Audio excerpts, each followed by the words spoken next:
Hashize igihe kinini cyane abantu bakomeza gupfa bishwe n'indwara ya kanseri.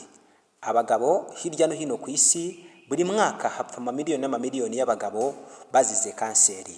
Uyu munsi tugiye kurebera hamwe uburyo wamenya ibanga ryo kwirinda no guhangana na kanseri ya prostate yibasira abagabo benshi.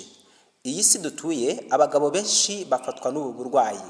Ikibabaje muri byose nuko benshi batabimenya. Akenshi bakisanga bafashwe na kanseri. Dore uko ushobora kumenya ibanga ryo kwirinda iyi ndwara. Ngiye ubagezaho aya makuru ni Ildefonse Habimana, ndabasuhuje.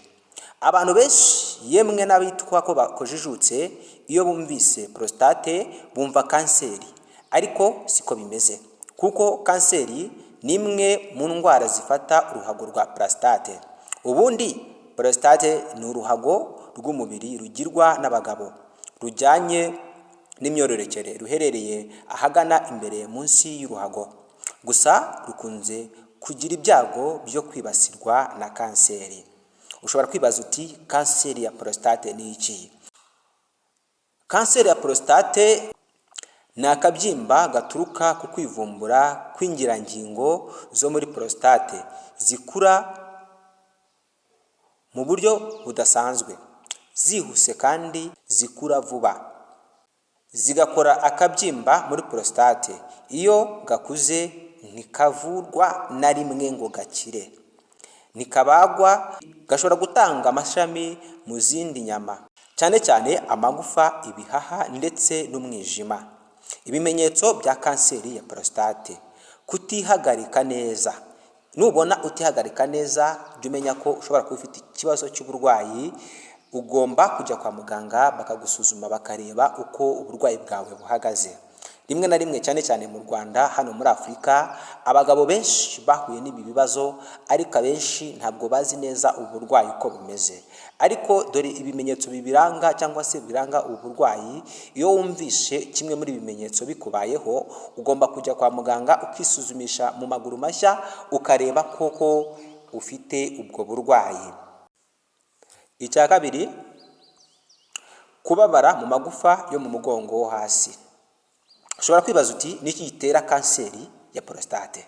Imyaka uko umugabo akura agwiza ibyago byo kurwara iyi kanseri hagati y'imyaka 45 n'imyaka 50. Wakwirinda gute kanseri ya prostate? Ntiwabuze imyaka kugenda, ariko nk'izindi kanseri ushobora kuyirinda. Wirinda kugira umubyibuho ukabije, kwirinda inzoga n'itabi. Ikindi ni ukugira umuco wo ujya kwisuzumisha ngo urebe koko ufite ikibazo cy'ubwo burwayi.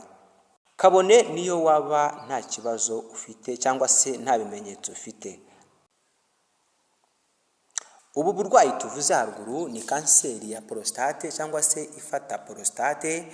Akenshi iyo yagufashe cyangwa se iyo aka kabyimba kabonetse, ntabwo bibaho ko bakavura, ntigashobora gukira, kuko burya iyo batakuvuye hatarabyimba ka kabyimba, dore ko nako gatangira kugaba udushabi hirya no hino mu nyama z'umubiri w'umuntu, bityo bigatuma umuntu ibasha kumuzahaza bikomeye.